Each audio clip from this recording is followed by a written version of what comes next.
Hello everyone, it's been a while, and thank you for watching my previous Moto build during the closed beta of Torchlight Infinite. Now that I'm back, it's time to make more builds.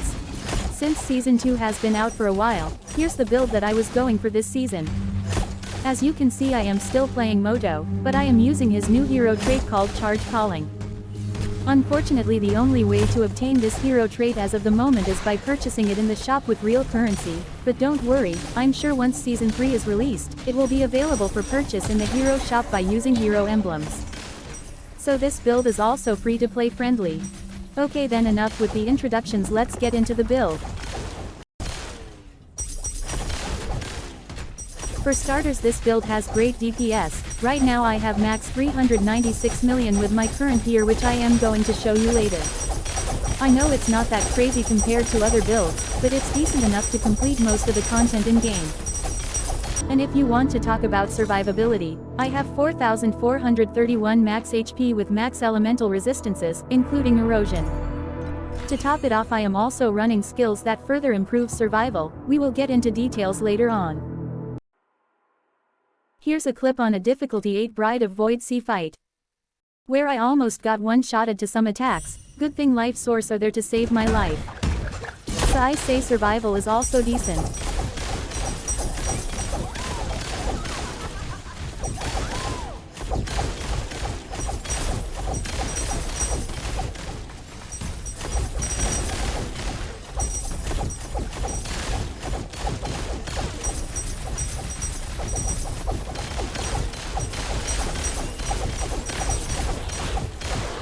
Hey, a machine also needs to rest.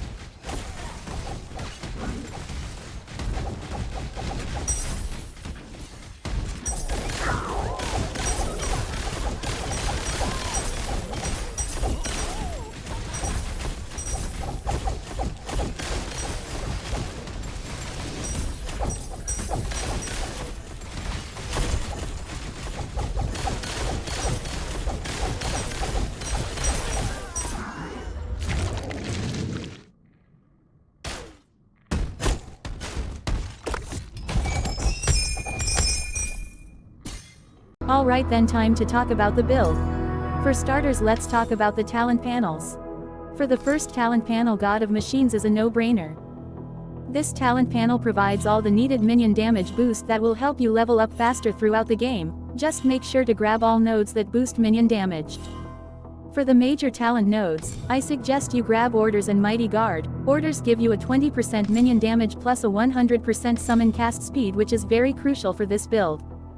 The faster you can dish out your minions, the more damage you can get. As for Mighty Guard, you can never go wrong for +3 minion skill level. For the second talent panel, Machinist would be my go-to. Not only is it provides more damage boost to your minions, it also has nodes that can help with survivability. For me, this nodes is basically great if you want to balance survivability and damage. For the major nodes, you may want to grab Boss. This nodes give you an extra minion, which means extra damage. For the second major node, you need to choose Burning Aggression for early game, until you can unlock the Shadow Dancer first major node Blunt. Let me explain. As you can see, Burning Aggression gives 25% minion aggressiveness, 150% of effects on movement speed is applied to minions, and 50% chance for minion attack to ignore armor. The moment you unlock Blunt, this node suddenly gives your minions 100% armor penetration, which renders the 50% ignore armor chance from Burning Aggression useless. Which only leaves you with minion aggressivines and movement speed buff, for me not very useful. So instead I choose Kinetic Conversion for additional defenses, which we can optimize the barrier buff later on. For the final talent panel, I have chosen Shadow Dancer. This talent panel is so good for this build, due to its minion physical damage scaling and additional stats for survivability. Just grab all the physical minion damage. After that, you may choose the nodes that gives you survivability. For the major talent node, Blunt is a must choice. Blunt offers more damage and gives you a chance to give paralysis to your opponent, which is also a debuff to boost your minions' damage. For the second major node, you have two options: either choose Versatile for speed or Open Wounds for additional damage. Usually what I would do, I choose Versatile for mapping and switch to Open Wounds during boss fights. Versatile helps this build to clear maps a little faster, although it is still slow compared to other classes.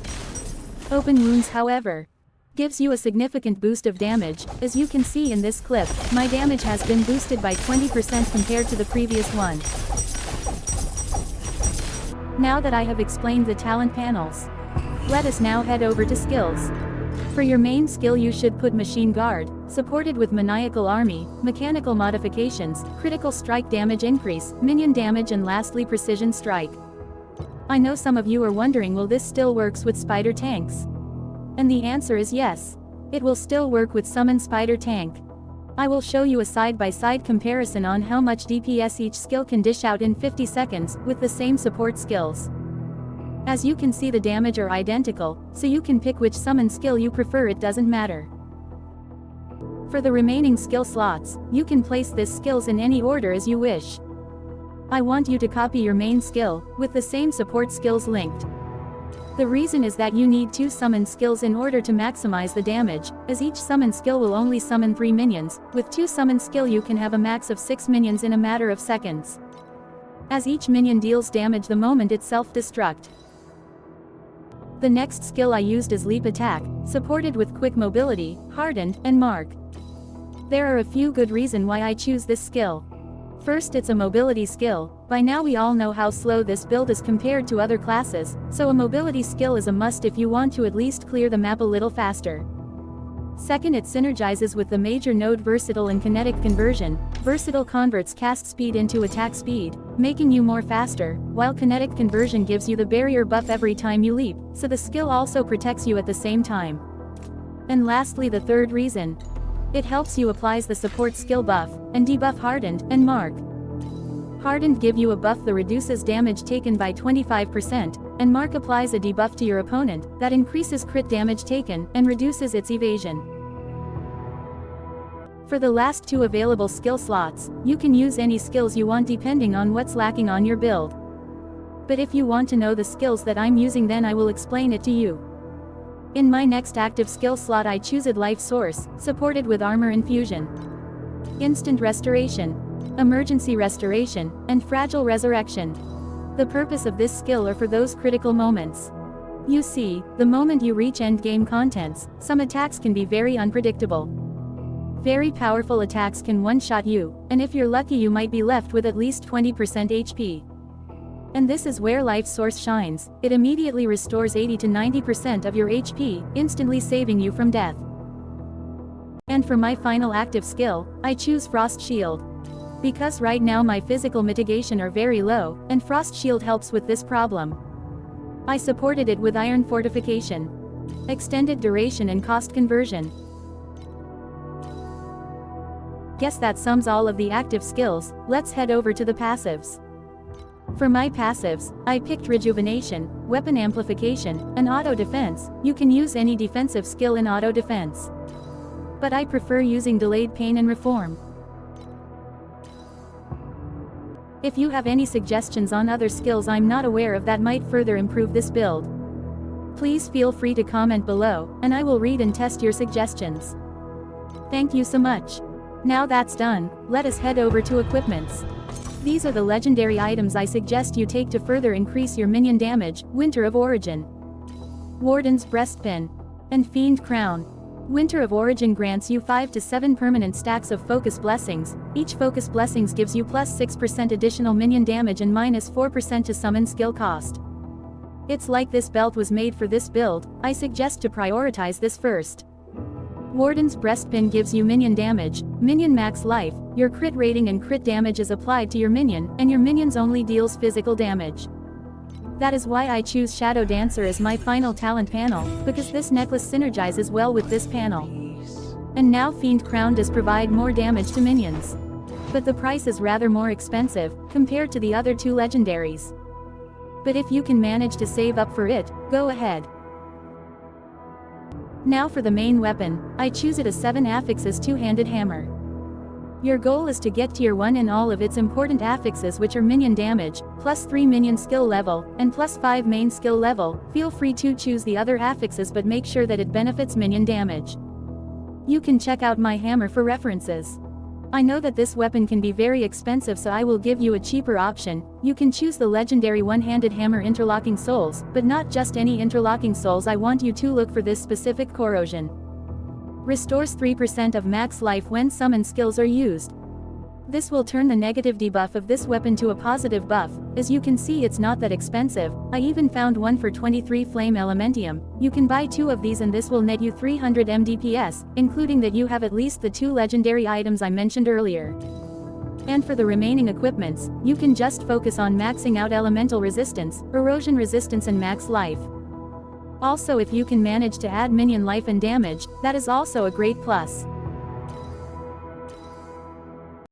If you have further questions or recommendations about the equipments, feel free to ask in the comments section below. I would highly appreciate it. Now that sums up the equipments, let's talk about hero trait. This is the recommended hero trait to pick in order to maximize the full potential of this build. Surprise force, quick battle, preparation, guerrilla tactics and meaningful death. I don't want to go into further details about each trait, but by just reading the descriptions I am very sure you can get a solid info about it. But if you want further explanation, just feel free to ask in the comments below. Now let's head over to Pack Spirit. For the Pack Spirit, it is very obvious that you choose the Summon type Pack Spirit. There are no other type of Pack Spirit that gives full benefits to your minion other than the Summoner type. It doesn't even matter if it's a common or legendary Pack Spirit, just use the Summoner one and you are good to go. Now that we are at the end of our build guide, I would like to say thank you if you have watched this video up to this point.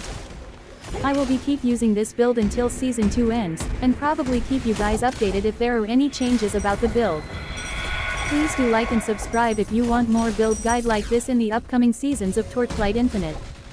Now I will leave you a clip of all my Tier 7 Watchers fight and Tier 7 Traveler fight.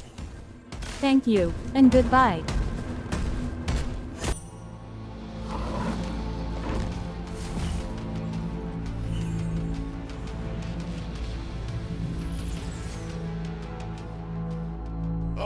You will regret pursuing the origin of thunder.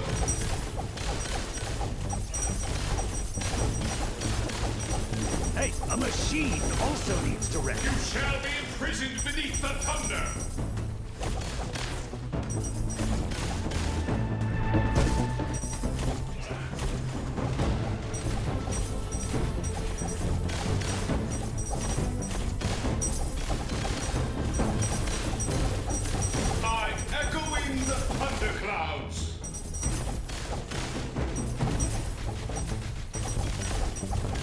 Shall be imprisoned beneath the thunder!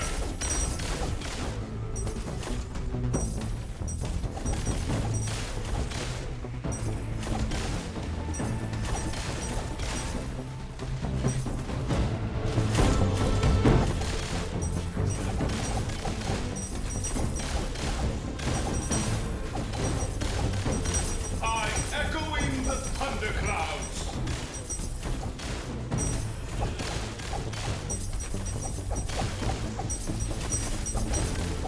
echoing the thunderclouds!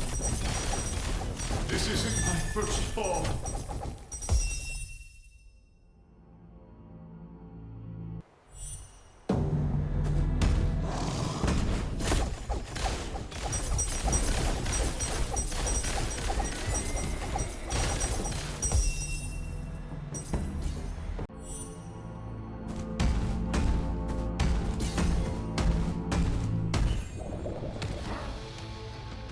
An ignorant fool who has stepped into hellfire. Pain that burns the heart. I will make a blade of it.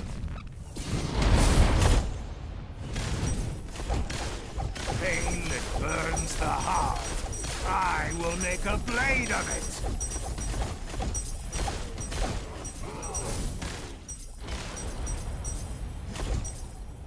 Hey, a machine also. The flames that burn me remind me of a promise I broke. Ripples undulate through this lake that has remained frozen for millennia.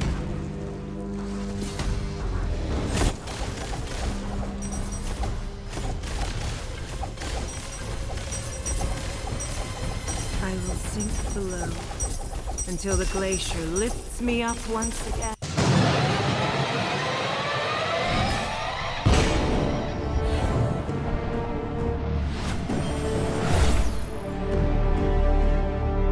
I witnessed your death in the previous cycle of reincarnation.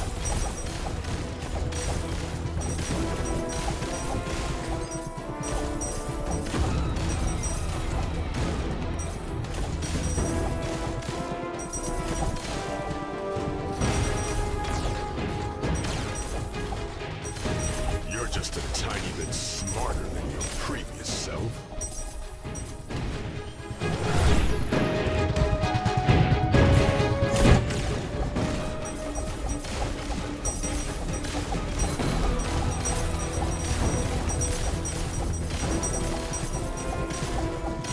Realms are decaying and it will affect you.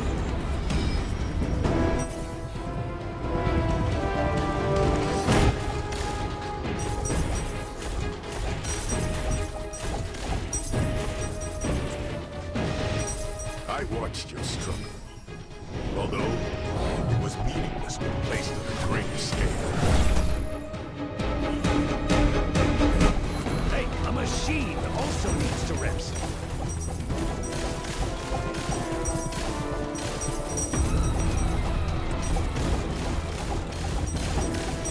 The realms are decaying, the curtains are closing, and we are trapped within it.